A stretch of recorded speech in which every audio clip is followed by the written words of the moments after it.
تو نفل کیا کسی نماز کا حصہ ہے؟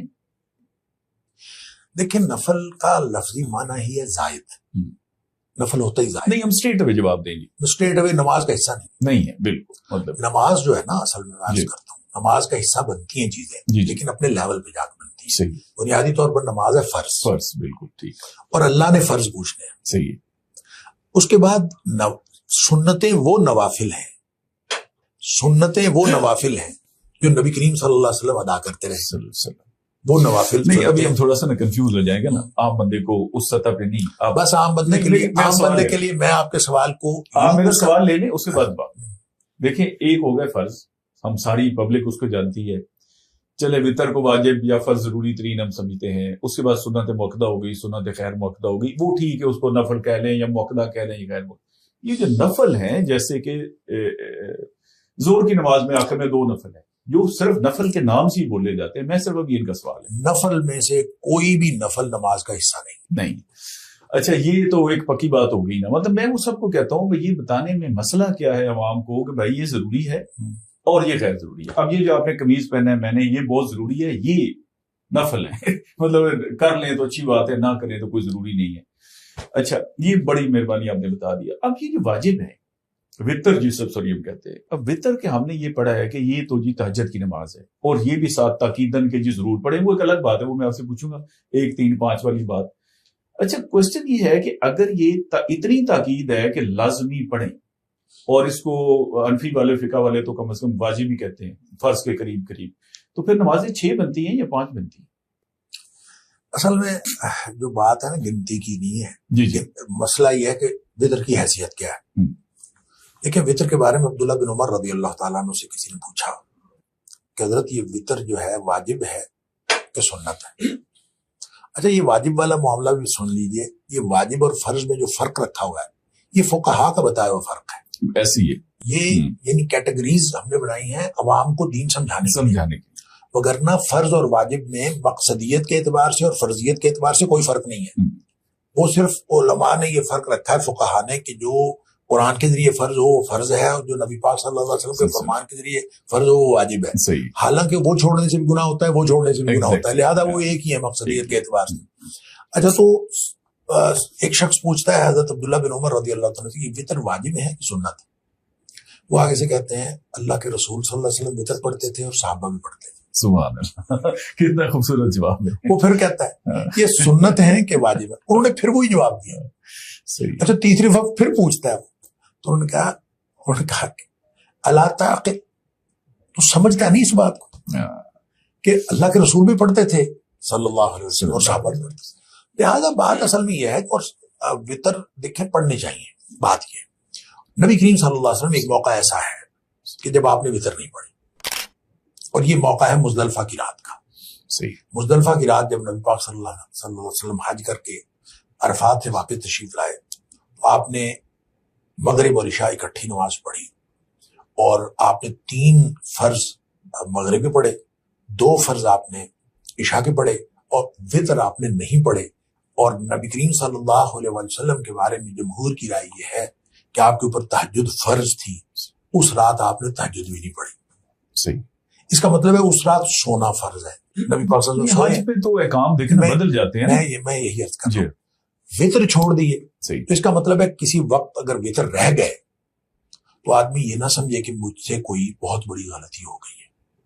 وطر رہ جانا فرضوں کی طرح نہیں ہے، لہذا وہ جو آپ کا سوال تھا نا کتنی نمازیں ہیں، نمازیں اتنی ہیں، رکعتیں 17 ہی ہیں، ٹھیک ہے، فرض کی، اس کی قضا نہیں ہے۔ اور وطر کی قضا ہے، وطر کی قضا ہے فجر طلوع ہونے سے پہلے۔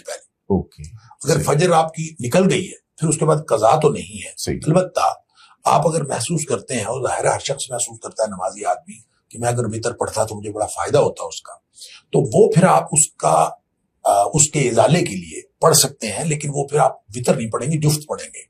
یعنی آپ 2 رکعت پڑھ لیں، طاق میں نہیں جا سکتے، طاق میں آپ جائیں گے فجر طلوع، کیونکہ پچھلے دن کی نماز ہے۔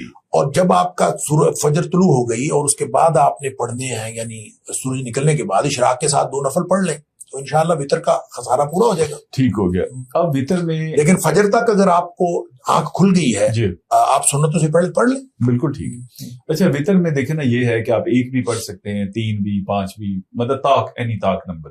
اچھا 1 تو بڑا آسان کام ہے نا, وہ تو ایزی طریقہ کار ہے. 3 مطلب وہ ایک الگ بات ہے کہ ہم نے وہ آپ یونٹی کی بات کر رہے تھے نا, لیکن اتنی شدید برانڈنگ ہم نے کر لی ہے کہ سوال ہی نہیں پیدا ہوتا کہ یہ والا 1 والا 3 پڑھ لے اور 3 والا 1 پڑھ لے, وہ کسی نے صلاۃ والسلام نہ پڑھے وہ پڑھ لے.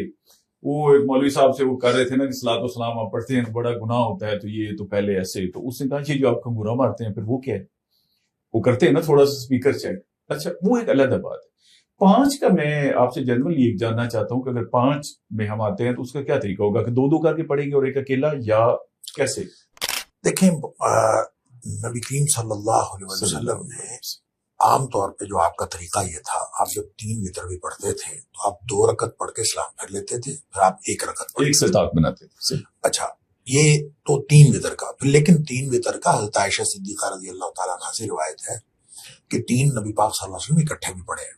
لیکن جب 3 اکٹھے پڑھے ہیں تو پھر اس میں آپ نے جو دوسری رکعت ہے اس میں تشہد نہیں کیا. اچھا اوکے. اور اس میں یہ پھر دوسری حدیث کے ساتھ بھی اس کی مطابقت ہو جاتی ہے جس میں آپ نے فرمایا لا تشبہوا بصلاۃ المغرب, کہ مغرب کی نماز سے شابت نہ ہو. لہذا جب آپ دوسری رکعت میں نہیں کرتے تشہد اور حضرت عائشہ صدیقہ رضی اللہ تعالیٰ عنہا والی وہ حدیث میں عمل کرتے ہیں تو دونوں باتیں ہو جاتی ہیں. 3 اکٹھے پڑھنے ہوں تو پھر آپ کو اس طرح پڑھنے ہوں گے کہ مغرب کے ساتھ مشابہت نہ ہو, اور اگر آپ نے الگ الگ پڑھنے ہوں تو وہ آپ کی مرضی ہے. اور اگر کسی نے 1 پڑھنا ہو تو 1 پڑھ سکتا ہے, 3 پڑھنے ہوں 3 پڑھ سکتا ہے, 5 بھی پڑھ سکتا ہے. 9 تک نبی پاک صلی اللہ علیہ وسلم پڑھے, 1 سلام کے ساتھ بھی 9 پڑھے ہیں. اچھا ہاں 1 سلام کے ساتھ بھی پڑھے ہیں, اور الگ الگ سلام کے ساتھ تو پڑھتے ہی تھے. نبی پاک صلی اللہ علیہ وسلم کا عام معمول یہی تھا کہ آپ 8 رکعت پڑھتے تھے تہجد کے اور 3 رکعت وتر کے پڑھتے تھے. اس میں بھی یہی معمول ہوتا تھا کہ 2 رکعت الگ پڑھی اور 1 رکعت الگ پڑھی, اور 3 اکٹھے بھی پڑھے ہیں. دونوں طرح ٹھیک.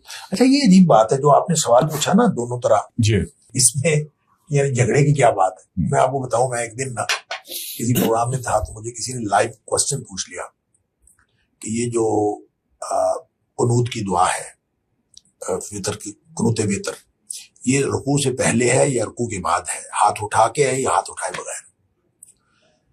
میں نے اس کا جواب دیا, میں نے کہا کہ قنوت وتر رکوع سے پہلے ہاتھ اٹھائے بغیر اور ہاتھ اٹھا کے, اور رکوع کے بعد ہاتھ اٹھائے بغیر اور ہاتھ اٹھا کے, چاروں طرح جائز. ماشاءاللہ زبردست. جب میں نے یہ جب جواب دیا تو بات ختم ہو گئی. وہ کلپ کہیں نے کسی نے کسی علماء کے گروپ میں شیئر کر دیا, وہاں جھگڑا پڑ گیا کہ یہ اس نے کیا کہہ دیا. پھر علماء نے اپنے اپنے دلائل دیے. مجھے کسی نے بتایا کہ فلاں گروپ میں جو ہے 3 دن سے بحث جاری ہے تمہارے اس کلپ کے اوپر. وہ کہتے ہیں, کوئی کہتا ہے ادھر اس طرح غلط کہا ہے, کسی نے کہا اس طرح.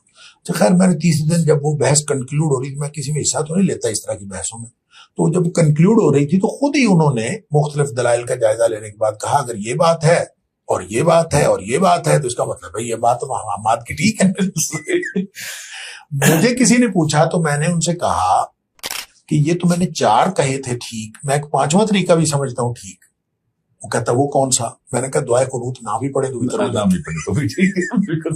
وتر پھر بھی ہو جاتا. تو پھر اس کے لیے جھگڑا کیا کرنا, کبھی کبھی نہ بھی پڑھے. اگر آپ کی دعائے قنوت رہ گئی وتر تو ہو گیا. بالکل.